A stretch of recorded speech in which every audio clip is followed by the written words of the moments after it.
Our next speaker will be Andrew Nerney, who's going to be evaluated by Sandy Kaz. Andrew will present Project 1 from the Interpretive Reading Manual. The purpose of this project is to demonstrate the elements of interpretive reading. Andrew will read an article and apply vocal techniques that will aid in the effectiveness of the reading. In this presentation, Andrew will use his own voice to present someone else's words.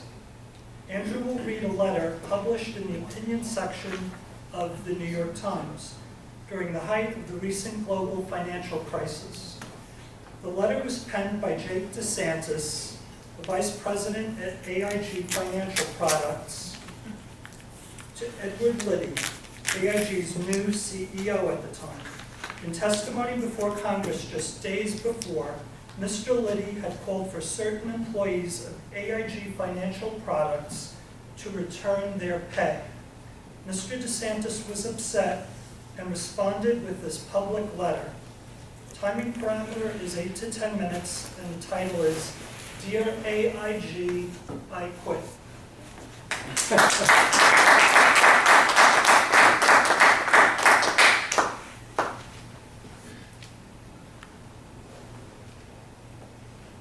Dear Mr. Liddy,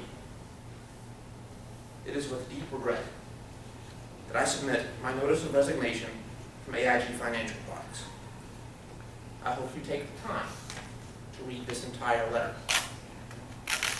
Before describing the details of my decision, I want to offer you some context.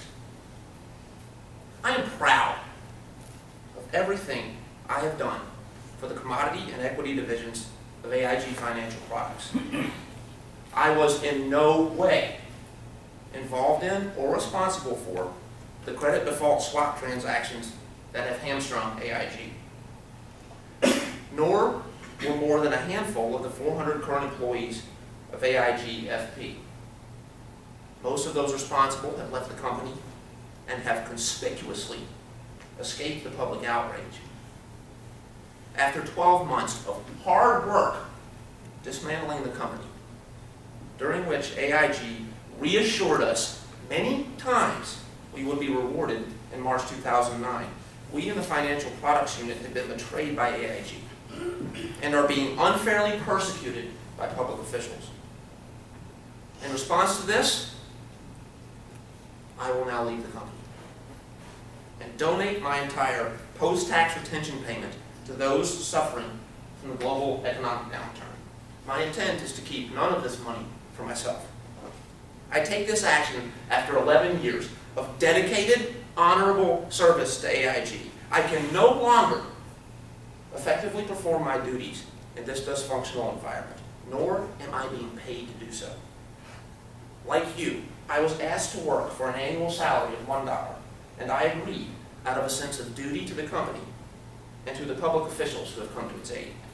Having now been let down by both, I can no longer justify working 10, 12, 14 hours a day away from my family for the benefit of those who have let me down. You and I have never met or spoken, so I'd like to tell you about myself. I was raised by school teachers working multiple jobs in the world of closing steel mills. My hard work earned me acceptance at MIT, and the Institute's generous financial aid enabled me to attend.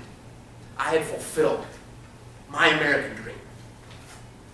I started at this company in 1998 as an equity trader, became the head of equity and commodity trading, and a couple of years before AIG met that meltdown last September, I was named head of business development for commodities. Over this period, the equity and commodity units were consistently profitable, in most years generating net profits of well over $100 million. Most recently, during the dismantling of AIG FP, I was an integral player in the pending sale of its well-regarded commodity index business to UBS. As you know, business unit sales like this are crucial to AIG's effort to repay the American taxpayer. The profitability of the businesses with which I was associated clearly supported my compensation. I never received any pay resulting from the credit default swaps that are now losing so much money. I did, however, like many others, lose a significant portion of my life savings in the form of deferred compensation invested in the capital of AIGFP because of those losses. In this way, I have personally suffered from this controversial activity, directly as well as indirectly, with the rest of the taxpayers.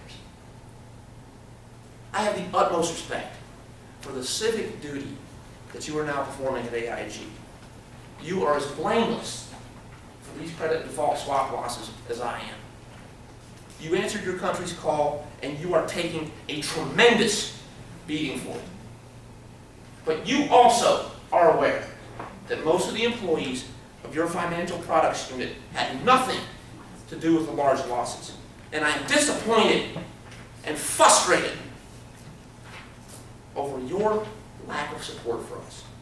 I and many and others in this unit feel betrayed that you failed to stand up for us in the face of untrue and unfair accusations by several members of Congress and from the press over our retention payments, and that you didn't defend us against the baseless and reckless comments made by the Attorneys General of New York and Connecticut.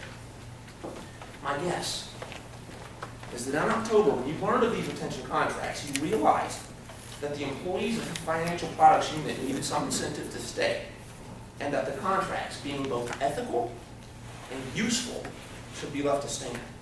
That's probably why AIG management assured us on 3 occasions during that month that the company would live up to its commitment to honor the contract guarantees. That may be why you decided to accelerate by 3 months, more than a quarter of the amounts due under the contracts. That action signified to us your support, and was hardly something that one would do if he truly found the contracts distasteful. That may also be why you authorized the balance of the payments on March 13th. At no time during the past 6 months that you have been leading AIG did you ask us to revise, renegotiate, or break these contracts until several hours before your appearance last week before Congress. I think your initial decision to honor the contracts was both ethically and financially astute, but it seems to have been politically unwise. It's now apparent that you either misunderstood the agreements that you had made, tacit or otherwise, with the Federal Reserve, the Treasury, various members of Congress, and the Attorney General Andrew Cuomo of New York, or were not strong enough to withstand the shifting political winds. You've now asked the current employees of AIG Financial Products to repay those earnings. As you can imagine, there's been a tremendous amount of serious thought and heated discussion about how we should respond to this breach of trust. As most of us have done nothing wrong, guilt is not a motivating factor to return our earnings.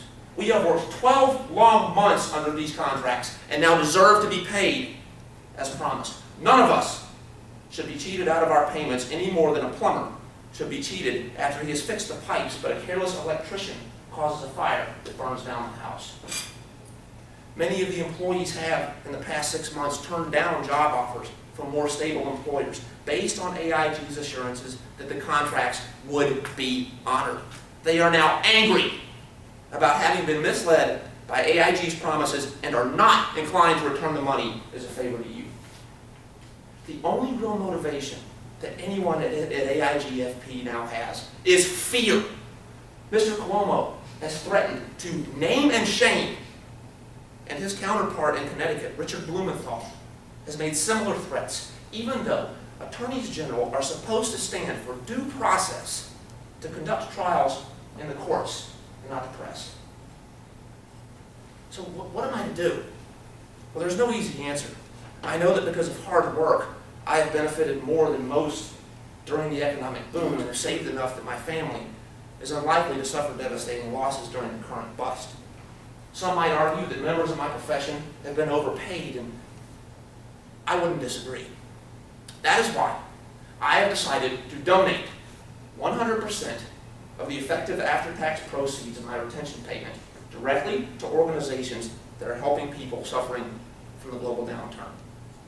This is not a tax deduction gimmick. I simply believe that I at least deserve to dictate how my earnings are spent and do not want to see them disappear back into the obscurity of AIG's or the federal government's budget.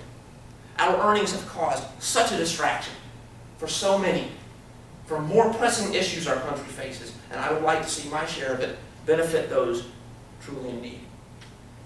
On March 16th, I received a payment from AIG amounting to $742,006.40 after taxes.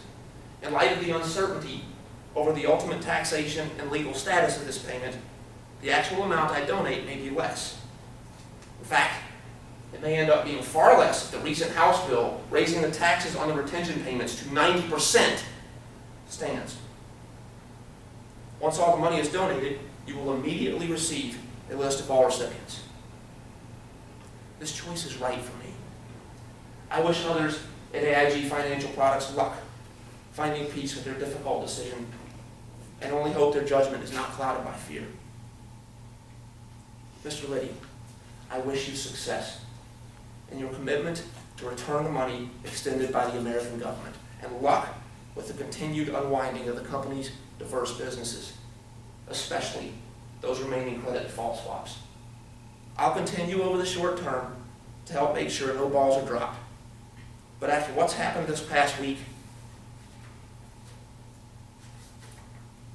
I can't remain much longer. There's too much bad blood. I'm not sure how you will greet my resignation, but at least Attorney General Blumenthal should be relieved that I'll leave under my own power and will not need to be shoved out the door. Sincerely, Jake Desantis.